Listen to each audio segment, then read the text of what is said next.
내가 이것을 너희에게 이름은 너희로 실족하지 않게 하려 함이니 사람들이 너희를 출교할 뿐 아니라 때가 이르면 무릇 너희를 죽이는 자가 생각하기를 이것이 하나님을 섬기는 일이라 하리라.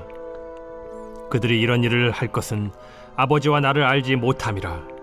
오직 너희에게 이 말을 한 것은 너희로 그때를 당하면 내가 너희에게 말한 이것을 기억나게 하려 함이요 처음부터 이 말을 하지 아니한 것은 내가 너희와 함께 있었음이라. 지금 내가 나를 보내신 이에게로 가는데 너희 중에서 나더러 어디로 가는지 묻는 자가 없고 도리어 내가 이 말을 함으로 너희 마음에 근심이 가득하였도다. 그러나 내가 너희에게 실상을 말하노니 내가 떠나가는 것이 너희에게 유익이라. 내가 떠나가지 아니하면 보혜사가 너희에게로 오시지 아니할 것이요 가면 내가 그를 너희에게로 보내리니 그가 와서 죄에 대하여 의에 대하여 심판에 대하여 세상을 책망하시리라. 죄에 대하여라 함은 그들이 나를 믿지 아니하며 의에 대하여라 함은 내가 아버지께로 가니 너희가 다시 나를 보지 못하며 심판에 대하여라 함은 이 세상 임금이 심판을 받았음이라. 내가 아직도 너희에게 이를 것이 많으나 지금은 너희가 감당하지 못하리라. 그러나 진리의 성령이 오시면 그가 너희를 모든 진리 가운데로 인도하시리니 그가 스스로 말하지 않고 오직 들은 것을 말하며 장래일을 너희에게 알리시리라.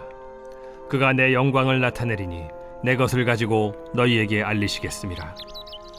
무릇 아버지께 있는 것은 다 내 것이라.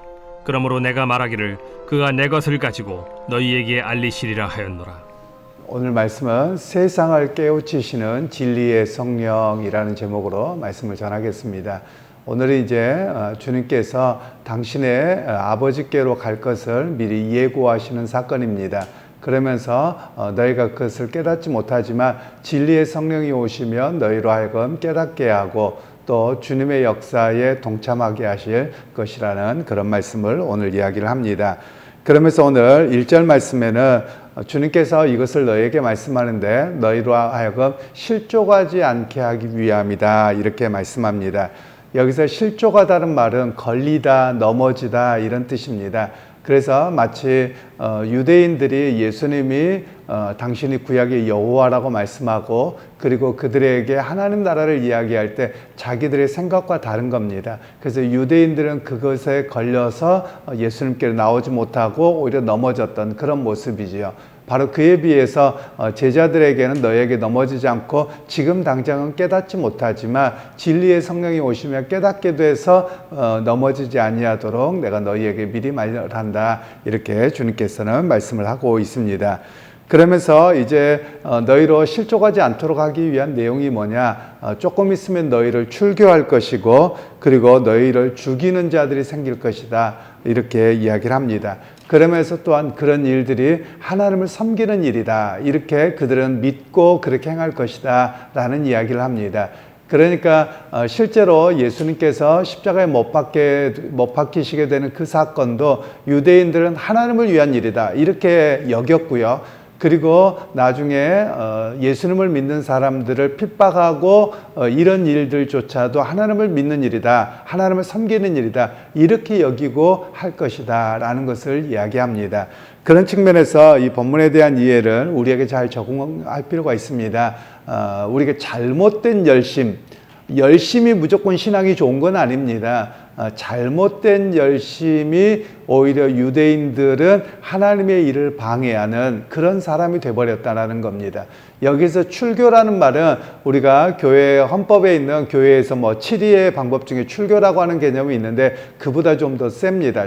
교회 안에서 헌법에서 출교라고 하는 개념은 아무리 권면해도 변하지 않고 악행을 행해서 당신은 교회에서 나가십시오 라고 하는 겁니다. 그 말은 결국 당신은 구원의 자녀가 될 수 없습니다 이런 의미이긴 한데요.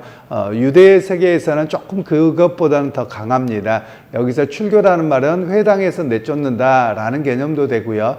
또한 그들에게 있어서는 경제적인 활동이나 일반 교제 활동에서도 그를 배제하는 겁니다. 그러니까 완전히 유대 공동체에서 살지 못하도록 하는 그런 강력한 제재가 출교라고 할 수 있는 내용들입니다.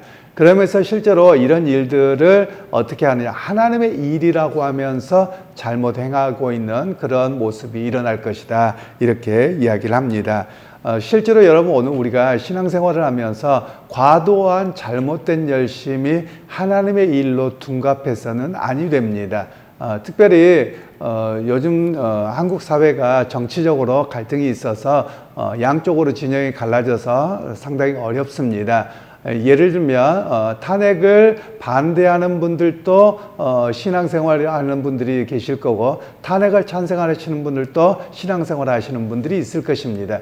그런데 만일 탄핵을 반대하는 게 하나님의 일이다, 그건 잘못된 겁니다. 또 탄핵을 찬성하는 게 하나님의 일이다? 아니요, 그것도 문제가 있습니다. 왜냐하면 그것은 정치적인 일인데 마치 그것을 신앙적인 열심으로 해서 이끌고 가는 것은 대단히 잘못된 일입니다. 바로 그런 문제를 오늘 성경에서는 이야기하는 겁니다. 예를 들면 탄핵을 찬성하는데 거기에 함께하지 않는다고 해서 당신은 신앙이 없다든가, 또는 탄핵을 반대하는데 그 집회에 안 온다고 해서 당신은 신앙이 없다고 하고 교회가 잘못됐다든가, 이런 문제가 된다면 사실 이것은 대단히 잘못된 열심이라고 말할 수 있는 겁니다. 바로 유대인들의 모습이 그랬다는 거예요. 예를 들면 교회 안에서도 여러 가지의 좀 차이들이 있을 수 있습니다. 그러면 우리가 하나님의 일하심을, 또 하나님의 섭리를 믿는다면 조금 기다려 볼 필요가 있다. 내가 판단하기가 어렵다면 하나님께서 일하시는 것이 어떤 일인지를 조금 기다려 보자, 이럴 필요가 있는 겁니다. 그러면 되어가는 과정 속에서 하나님이 이렇게 하셨군요 라고 할 수 있어야 되는데, 오히려 더 앞장서서 나가서 하나님의 이름으로 저주하고 심지어 죽이기까지 하는 이들이 유대인들이었고요. 유대인들만 그런 게 아닙니다. 교회 역사에서 보면 그리스도인들도 동일한 잘못을 범했습니다. 하나님의 이름으로 너무 많은 잘못을 행했던 것이 대표적으로 십자군 전쟁이기는 합니다만 그런 일들이 있습니다. 오늘도 그럴 수 있다는 겁니다. 우리나라 역사에서도 그런 경우가 많이 있었습니다. 우리나라 역사에서도 예를 들면 꼭 다 100%다라고 말할 수는 없겠지만,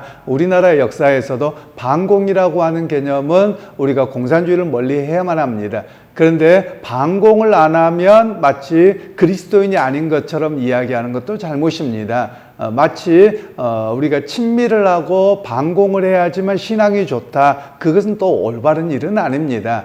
오히려 신앙이라고 하는 것은 하나님 나라의 가치 속에 있어서 누구든지 다 이렇게 포용할 수 있어야만 합니다. 그런데도 불구하고 우리는 한쪽에 열심이 없으면 신앙이 없다라고 해서 누군가를 문제를 삼으면 안 된다라는 이야기입니다. 오늘 우리가 유대인들의 모습과 오늘 한국 교회의 모습들이 많이 오버랩이 됩니다. 많이 겹쳐지는 모습입니다. 우리의 너무 큰 열심이 하나님을 위한 열심인 것처럼 그렇게 해서는 아니 됩니다. 하나님께서는 우리의 열심과 상관없이 당신의 역사를 이루어 가시거든요. 그래서 여러분, 우리가 집단주의가 되면 안 됩니다. 교회도 그렇고 개인 신앙도 그렇고 집단주의가 되어서 그 집단에서 다른 이야기를 하거나 다른 걸 했을 때 그 사람을 이상하게 취급하면 사실은 잘못된 길로 갈 수 있다는 겁니다. 그래서 오늘 성경에서는 우리에게 말씀하기를 오히려 하나님의 일이라고 하면서 다른 일로 둔갑하지 아니하도록 우리가 깨어 있어야 함을 우리에게 말씀한다고 할 수 있겠습니다. 그러면서 이제 예수님께서는 4절 말씀에 너희로 그때 당하면 내가 너에게 말한 이것을 기억나게 하려 함이요. 즉 제자들과 또 예수님을 믿는 이들이 출교를 당합니다. 그리고 핍박을 당하고 죽임을 당합니다. 그러면 그때 가서 예수님께서 이런 이야기를 하셨지, 그래서 우리로 하여금 시험 들지 않도록 하셨던 말씀이구나 라는 것을 이해하는 겁니다. 이렇게 설명하면 됩니다. 예수를 믿으면 하나님께서 은혜 주시고 복 주셔야 된다고 생각하는데 오히려 예수를 잘 믿으면 믿을수록 핍박이 가해지는 겁니다. 그리고 삶의 자리에서 쫓겨남을 당하는 그런 상황들이 발생합니다. 그럴 때 많은 이들이 배교를 합니다. 왜냐하면 살기 힘드니까 예수님을 모른다고 하고 배교하는 사건이 벌어지는 것이죠. 그런 상황에서 성령을 받은 사람들은 예수님께서 미리 출교를 당할 그런 어려움도 있을 것이라고 미리 말씀하셔서 그렇구나, 이걸 또 잘 감당해야 되겠구나, 이렇게 주님께서는 깨닫게 하도록 하기 위해서 미리 말씀하셨다라고 오늘 주님은 이야기를 합니다. 그리고 나서 이제 7절, 8절 말씀에는 성령님에 대해서 이야기를 합니다. 내가 너희에게 떠나가는 것이 복이다. 오히려 내가 떠나가야지 너희에게 내가 아버지의 이름으로 성령을 보낼 것이다. 또 다른 보혜사이신 성령을 보낼 것이다. 그렇게 말씀을 하고 있습니다. 그러면서 보혜사가 와 오셔서 너희에 대해서 심판을 하게 되는데 세 가지에 대해서 정죄할 것이다. 이렇게 이야기를 합니다. 그래서 8절 말씀에는 죄에 대하여, 의에 대하여, 심판에 대하여 세상을 책망하리라 이렇게 말씀합니다.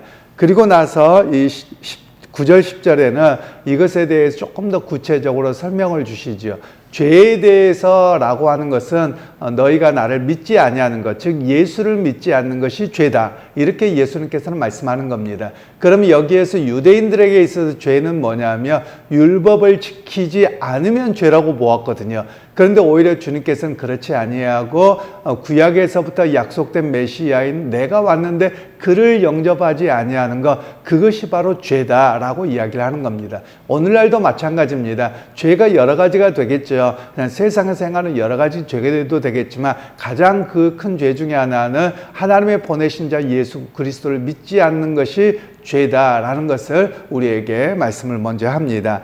그리고 나서 이제 의에 대하여 라고 하는 것은 내가 아버지께로 가는데 너희가 보지 못한다 라고 이야기합니다. 그러면 이 말은 뭐냐면 의라고 하는 것을 우리는 내가 어떤 선한 일을 행하는 것을 의라고 여깁니다. 그런데 하나님의 보시는 의라고 하는 개념은 다른 뜻입니다. 하나님께서 보시는 의라는 것은 아버지의 뜻을 따라서 당신의 사역을 행하시는 것을 의롭다고 보는 겁니다. 아버지가 계획하신 일, 즉 예수 그리스도가 이 땅에 오시고 십자가에 죽으셨다 부활하시는 그 모든 하나님의 일이 의로운 일이다 이렇게 보고 계시다라는 것이죠.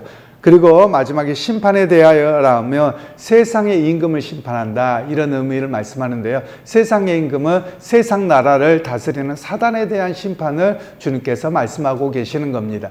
그런 면에서 우리가 조금은 살펴볼 필요가 있습니다. 너무 세속적이어서는 안 된다는 말씀입니다. 너무 세상을 사랑하지 말라는 겁니다. 왜냐하면 세상은 결국 심판받을 대상이고 그리고 사단의 왕국으로 점철되어져 가는 나라는 결국은 마지막 날에 심판을 당할 것인데 너무 그것을 줬다가 하나님 나라에 들어가지 못하는 그런 일이 없어야 함을 주님께서는 미리 예고하고 계십니다. 그러면서 주님께서 책망하다라고 말씀하시는데요. 이 책망하다라는 원래 헬라어는 드러내다 또는 죄를 깨닫게 하다 이런 뜻을 가지고 있습니다. 그래서 그들로 하여금 의에 대하여 그리고 죄에 대하여 그리고 심판에 대해서 드러내는데 너희가 그것을 깨닫고 그것에서 빨리 돌이켜야 된다 이런 의미로 말씀하고 계시는 겁니다. 그 일을 누가 하시느냐? 성령께서 하신다라는 말씀입니다. 그러니까 여러분 우리가 성령 받으며 방언하고 환상하고 할 수 있습니다. 근데 그게 목적이 아닙니다. 그게 중요한 게 아니고요. 진리의 성령이 오시며 죄에 대하여 의에 대하여 심판에 대해서 깨닫고 하나님의 백성으로 바른 믿음의 자리로 돌아오게 되는 그런 역사가 바로 진리의 성령께서 행하시는 일이다라는 것을 우리에게 말씀합니다. 그리고 이제 13절에 이렇게 말씀을 하지요. 그러나 진리의 성령이 오시며 그가 너희를 모든 진리 가운데로 인도하시리니 그가 스스로 말하지 않고 오직 들은 것을 말하며 장래일을 너희에게 알리시리라. 그가 내 영광을 나타내리니 내 것을 가지고 너희에게 알리시겠습니다. 성령을 가리켜서 여기서는 진리의 성령이라고 말씀하시죠. 그러면 성령이 오시면 진리와 거짓을 분별하게 하신다라는 말씀입니다. 그럼 진리가 무엇입니까? 진리는 예수 그리스도와 또 그가 말씀하신 내용들을 바르게 깨닫고 붙들고 살아가게 하는 것이 진리입니다. 그러면 거짓은 무엇입니까? 마치 세상이 영원한 것 같고 세상의 질서가 옳은 것 같은 그것들을 깨닫게 하는 겁니다. 율법이 옳은 것 같은 것을 그렇지 않고 율법은 결국 사람을 정죄하는 것이고 죄인으로 깨닫게 하는 것이어서 그것에는 구원이 없다고 하는 것을 깨닫게 하시는 분이 진리의 성령님이라고 말씀을 합니다. 그러니까 성령께서 오시면 가장 큰 역사가 무엇이냐?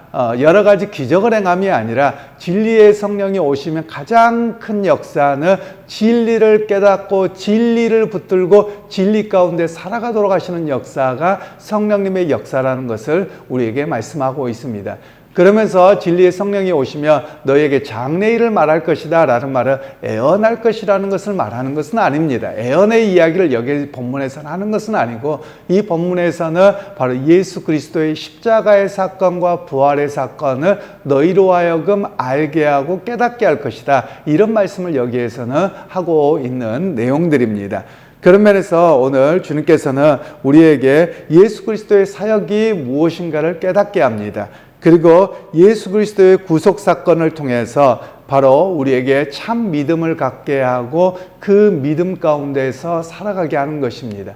그래서 진리의 성령이 오시면 우리에게 매번 고민하게 합니다. 매번 갈등하게 합니다. 왜 그러냐? 이것이 옳은 일이냐? 그른 일이냐? 이것이 믿음 따라서 살아가는 일이냐? 그렇지 않느냐? 고민하게 하고 진리를 선택하게 하는 일이 성령이 하시는 일입니다. 만일 여러분 성령을 받았다고 하면서 고민하지 않습니다. 그냥 살아왔던 습관대로 살아갑니다. 죄에 대해서 민감하지 않습니다. 여러분 그렇다고 하면 성령 받지 못한 일입니다. 그래서 성령이 오시면 가장 큰 역사는 무엇이냐면 우리 안에서 고민하게 합니다. 그리고 죄에 대해서 민감하게 합니다. 무엇이 죄인가? 하나님 앞에서 어떻게 살아가는 것이 죄이고 내 안에 얼마나 죄성이 가득한가를 깨닫게 하고 회개의 자리로 나오게 하시는 분이 진리의 성령님이 행하시는 일입니다. 그래서 여러분 오늘 우리에게도 마찬가지입니다. 우리가 정말 깨어있지 않냐면 우리가 한국 교회뿐만이 아니라 오순절적 교회라고 말하는데 오순절의 영향을 받은 교회들은 진리의 성령을 너무 능력으로 이해합니다.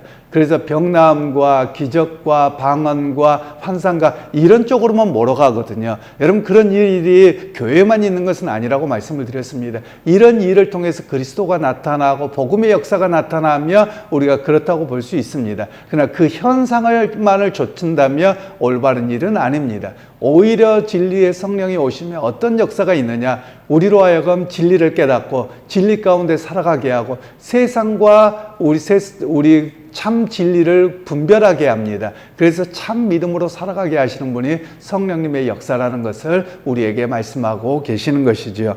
그러기에 여러분 우리 가운데 성령은 이미 와 계십니다. 그래서 성령은 와 계시다면 여러분 그 말씀을 통해서 우리가 깨달아가고 진리 가운데 서 나가야 되는 것이 우리의 모습이라고 할 수 있겠습니다.